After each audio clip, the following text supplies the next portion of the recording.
Our next speaker is an ex-Marine.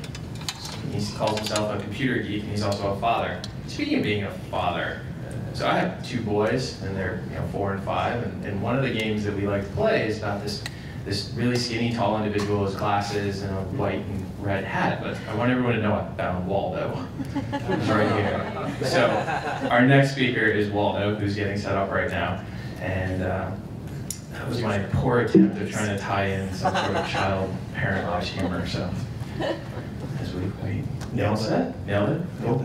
Excellent.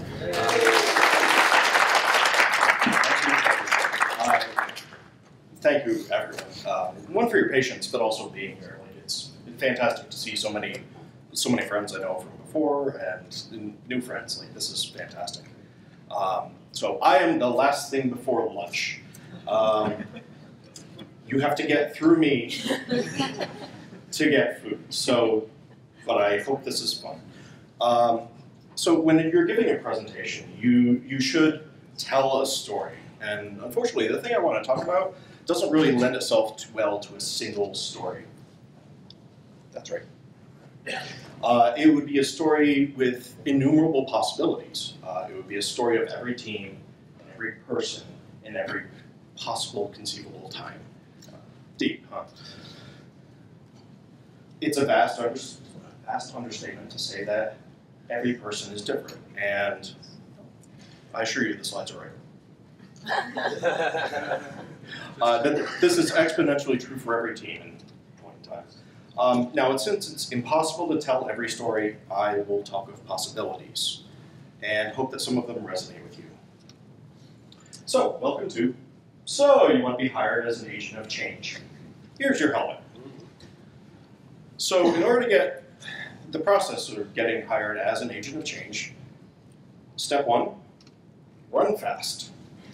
Run hard. There is no step 2. This is not for the faint of heart or the impolitic or those who lack patience. It is stressful, frustrating, and can be, frankly, quite painful. Some of these experiences have even made me question my own worth. All right, minor failures. So there is no step 2, ladies and gentlemen, lunch. So as stories of the successes and love of our culture spread, more companies want to jumpstart their own DevOps shift. Now, this might sound appealing for a number of reasons why you would want to take this job, but I assure you the path is fraught with peril. So what I want to provide you with, the prospective DevOpsian, are the safety equipment so that your sanity and career satisfaction remain intact. So briefly, who am I? I'm a geek. I've done some stuff. I come from a systems background, so I know every possible way that you can break something. QED. If you really care about knowing some of them, it's on LinkedIn, but I assure you I don't. I'm told that I look especially corporate today. This is not normal, and for that I apologize. I didn't know what the audience would be. I was expecting a lot more finance, and thought this would be dressed down for that, so yield. Also, you should be prepared to know that I love gifts. Before anybody says anything, moving on. So this is not specific to any one company, but is collected from my accumulated experiences and stories and sharings from my friends and peers. As many stories I've heard and experienced, this isn't really, as many stories as I have experienced, and this isn't really anything more than lessons from anecdata. So, huge grain of salt. So this is the only audience participation other than hopefully applause later and laughter. Could we shout out some reasons why companies hire people? To make money. Very indirectly, to make money. To crush their souls.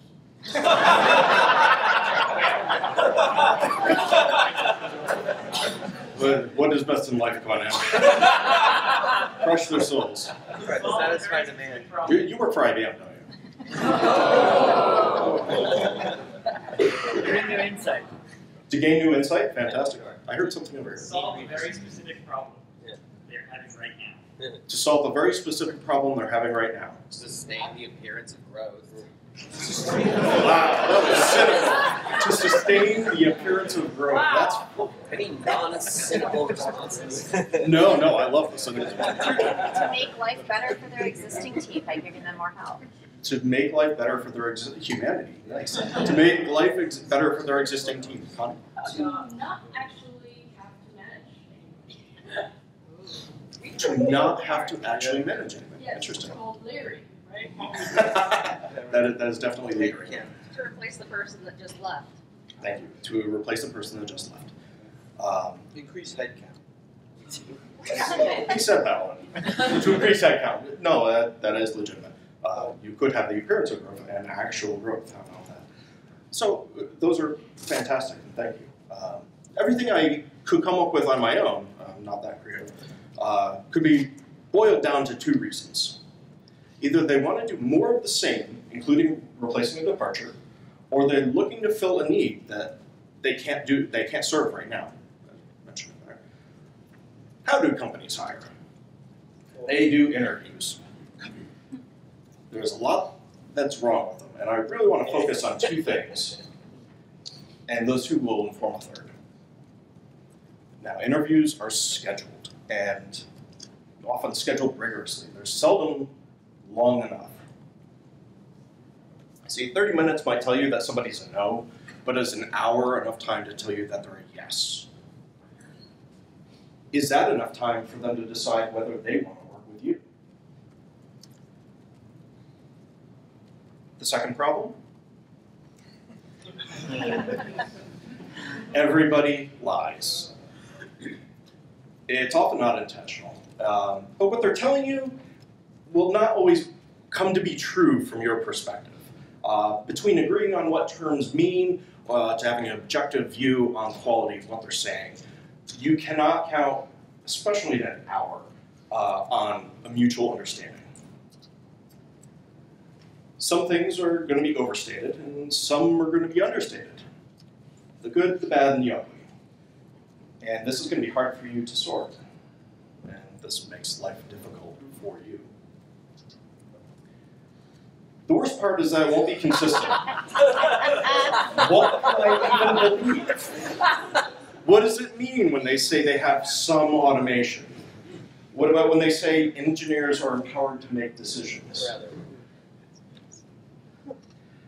These will go up on slide sharing and speaker deck, so don't worry about it. But I've been told many times that engineers are empowered, but the reality that I've seen in several occurrences is that this is true for all but trivial decisions, they'd have to be approved by management. Like there's a risk aversion such that you can't write code the way you think you should. So asking them during your interviews how often they get to choose to pay down some of their technical debt can be very telling, because that's a very not business priority piece of work. You have to decide where the uncertainty lies, and if that's good enough for you. How much is your tolerance for any given piece of data? Remember, you are interviewing them too. They get to make the first acceptance by making you an offer. You get to say no. So onto it. You're considering a role, and during interviews or discussions, this word keeps coming up. You're going to want to pay attention to how often you hear this word. And before you lose your mind, stop and ask them, what do you mean when you say DevOps? Discussions are going to happen, and that's fine. Like, DevOps is a huge thing. It is the business done less poorly. It warrants discussion. Don't shy away from the sore spots. The things I like to poke at are getting the developers on the pager and having the operations teams giving developers production access. So this is the Gartner hype cycle. You're going to want to compare the DevOps per minute rate against this chart. And doing so, you can roughly gauge a team's DevOps maturity. And before you tweet that, no, DevOps maturity is not a thing. Stop it. Put your phones down. Yeah. So in your discussions, you want to figure out what role do they want you to play. Are you the architect? Are you the evangelist? Are you the fighter? Or the cleric? Here's the thing. It almost doesn't matter. If everyone agrees,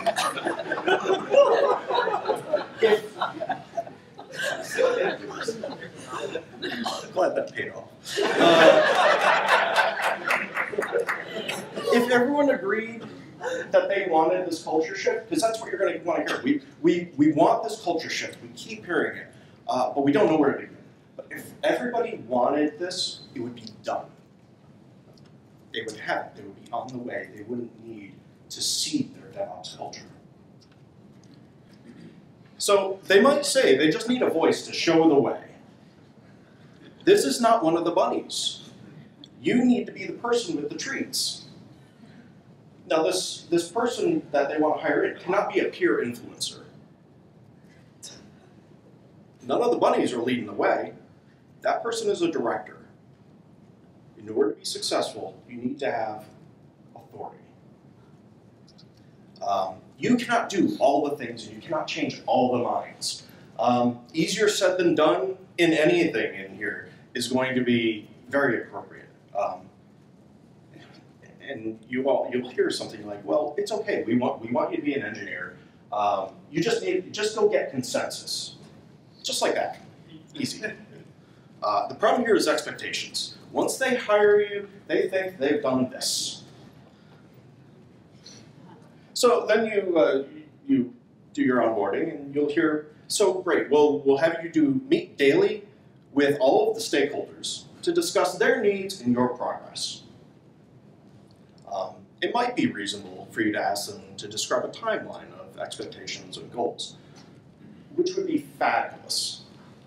Too bad the work they need looks like this. Because in your interview, they're going to talk about the awesome things that they want to do, like continuous deployment pipelines and dashboards. But in your due diligence, you're going to ask about the boring foundational things, like centralized logging, monitoring, instrumentation, contextualize alerts. How do you ensure that machines in the same pool have the same configs? Do you even CI? And how does that work? How's your documentation?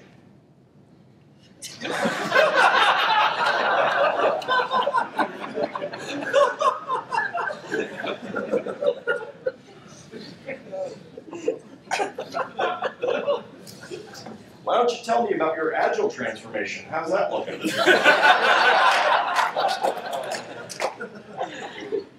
Incidentally, this is a campground in Pripyat, Ukraine, where Chernobyl happened. Do you require that tests pass before code is deployed? Are developers first responders to pages? How soon after minimum viable product do you prioritize and ensure that things are anti-fragile and highly available? How long do you have that? How many people have ever had a beta thing slip into production, this is business critical, like in 5 minutes? Yep. So what happens when failure occurs? What do postmortems look like? That's accurate. Are those problems identified in your postmortem prioritized as the most important work? It's broken something. Proof, fact. This can break things down. Why is that prioritized? What tools do you run in-house versus what you pay for as a service? So the answer to these is not going to be, hell yeah, we've got stats. And our alerts first try some automated fixes before it wakes somebody up. And everything's in config management or Docker. It'll be more like, yeah, we've got some alerts on like high CPU and RAM and disk on most of the boxes. I can't do bigger air quotes. We've got this monitoring tool. You have to click around and to get new machines added. Most things are in there. Probably fine. I'm disappointing you too. Wah wah. Being the responsible professional that you are, you're going to tell them that continuously delivering to production 20 times a day is fantastic and great. But you have a lot of foundational work to do first. Driving at any speed when you can't see through the windscreen is reckless. You need help. You need to talk to the real stakeholders, preferably before you really get in the door. Who are the people who really write code? Who are the people who really keep things running? Who really deal with the database issues and the network? Get them in a room for an hour or two. You need real talk. Don't let it be an interview. You're here to get to know them, but this is the easiest time to make uninformed judgments. Don't offer solutions. You need to absorb. Also, be cognizant of your superpower. You're coming in with fresh eyes, and you will lose this whole thing. And Bridget talks about this a bit. Remember, just like Soylent Green, DevOps is made of people.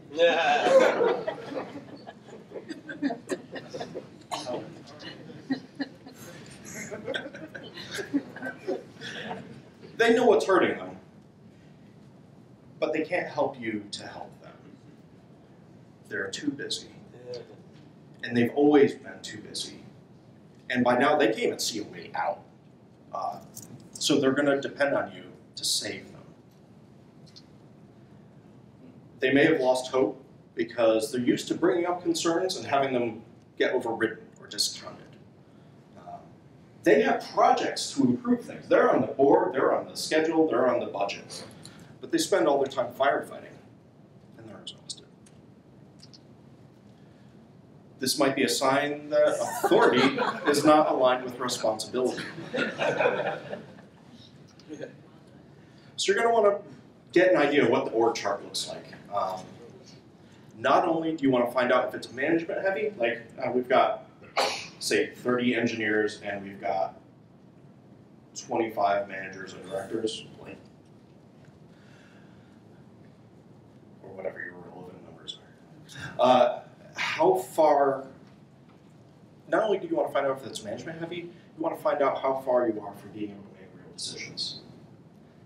This is not a power play, I assure you. This is to help ensure that you are successful.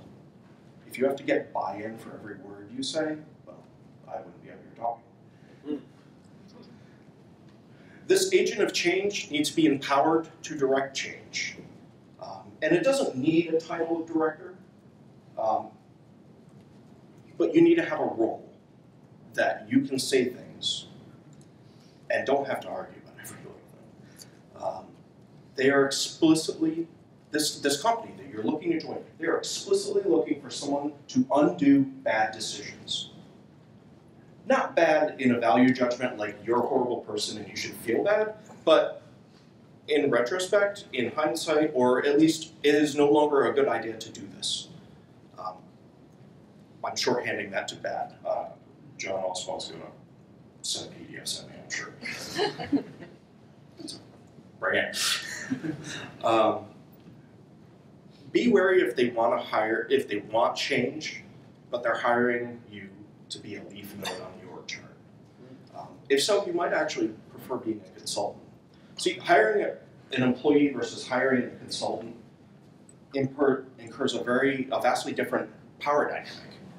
Employees are paid to do the work that they're told to do. A consultant is paid to give advice. Now, as always, the company is free to ignore that advice and their suggestions. But as a consultant, you don't have to live with the consequences of their bad decisions. So let's pretend that, well, I mean, nobody should really listen to me, but let's say you've taken the job, and now you need to orient yourself. You need to figure out how big the mess really is. So you need to show and tell. The great news is that they've done some stuff. Maybe not the stuff you would have done, but there's some stuff. You can see how things can be improved, actually. That's pretty awesome. So I wouldn't change that at all. But be careful about making suggestions, because here and now, you're going to get into fights. You have to be careful about the change that you bring. This might be morbid. You have to be careful about the change that you're going to bring. If you try to introduce too much too quickly, you're going to find yourself on the wrong end of an immune reaction from the company. You will have the company will have an immune response to what you are trying to do. And then it'll become hypersensitized, just like any awful. Who has allergies? So you're an outsider, and you will be for some time. You need to reassure them that you're there to help. You're trying to make things better. But prepare to have arguments. Lots of them. Not that you shouldn't be able to defend your reasoning, but they're going to be defensive. Because you are, in fact, challenging the work that they've been doing. You might have some outlandish ideas, but you have a target. You see some things that you can solve. As much as I love this quote and the sentiment behind it, this has not actually worked all that well for me. Pro tip. So I found that it's hard, in my personal experience, to predict how well new products are going to be received. So here's a diagram. I spent an hour or two making a diagram describing the life cycle of code from reissuance and deployment, who touches what and when, and where the buttons go. Or I set up a wiki. There can be joy that is out of proportion to your expectations. So heartened, you go, fantastic, for my next act, here's Logstash. And they seem underwhelming. But you don't have to log into boxes to check your logs anymore. They're collected all in one place. You can get stats from your logs. You can get alerts and trigger actions on them, like from your logs. It's config managed, it's highly available, it's easily horizontally scalable, there's no ceremony. You might have a couple fields right about here. Yeah. And what you have here is failure to communicate. And when you have a failure to communicate, you're gonna get ambushed. I'm gonna see that myself, so one more time. Some of what I described might sound Machiavellian. But what you have to realize is that he wrote the Prince out of love. I wrote this presentation to help us succeed in these transformations and maintain our satisfaction. I want us to avoid some of the pitfalls that I've seen. So on Tuesday, I'm sitting at work, and I'm trying to get something to work. Like, why are you not working? Yeah, 2 days ago. I'm in a moderate state of freak out because this presentation that we're standing here in is not coming together how I'd like. This is before I even know about the podium. And I realize that some of the frustration that I've experienced in these roles and the stories that I've heard sounds familiar. I'm an outsider. I'm vastly outnumbered. I have radical ideas. And there are a lot of well-intentioned people who don't see how they're hurting themselves and others. That despite everything I say, being in the team's best interests, it's being eyed skeptically. There's endless discussion and argument and second guessing, and I feel like I'm not being listened to. It occurred to me that this might be a glimpse of what it's like to not look like me in tech. I was stunned, honestly. From where I sit in my, I like to call it Viking privilege, it was a revelation. There may have been some messages sent. So what I'd like to leave you with is a personal parable. I need a segue there. Oh, that's what it was.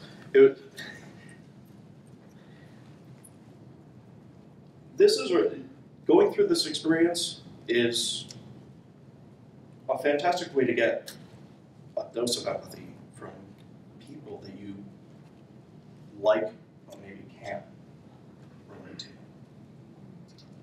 So, my personal parable, Tale of Two Keurigs. It was the best of coffee, it was the worst of coffee. Somewhere.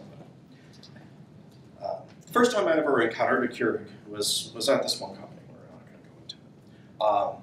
Small office, not many people there. And there were rules. You make your coffee, you remove your pod, you throw it out, and then the next person comes in and they put their cup in, and you go through the ritual, and then they take their cup and throw it away. If the water gets low when you're done, you fill the water. So not everybody followed the rules. Frustrations happen.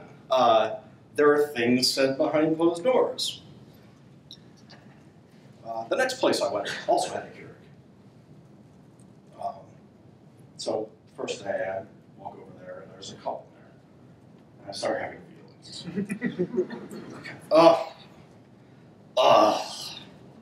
Why did they not take away their cup? What heathens. So pretty soon, as you might expect in a development office, a bunch of people all needed coffee at the same time. So I witnessed. The first person took their cup, put it on the thing, removed the pod, put their own in, made coffee. Drip, drip, gurgle, and I'm done. They walk away. The next person removes the cup, puts their thing in, and puts a new pot in. Not a single sigh to be had. It's easy to realize that your expectations frame your outlook, and it's hard to do in a minute. If I realized at the old company that the rule was arbitrary and stupid, and just remove my cup, I'll be a good citizen, but not really care, there would have been so much less angst at that stupid place about this stupid, tiny thing that takes like 2 seconds. So try to be cognizant when you're having one of those feels about somebody else's thing. Just try to be in the moment that you're framing your expectations in a way that's not helpful. So in closing, it's easy and likely even.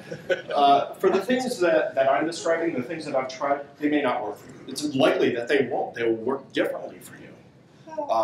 The hope is that what we talked about here can help you to have a great life and bring about the change that you want to see in the world.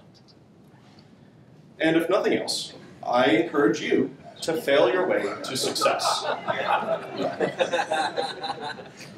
Questions?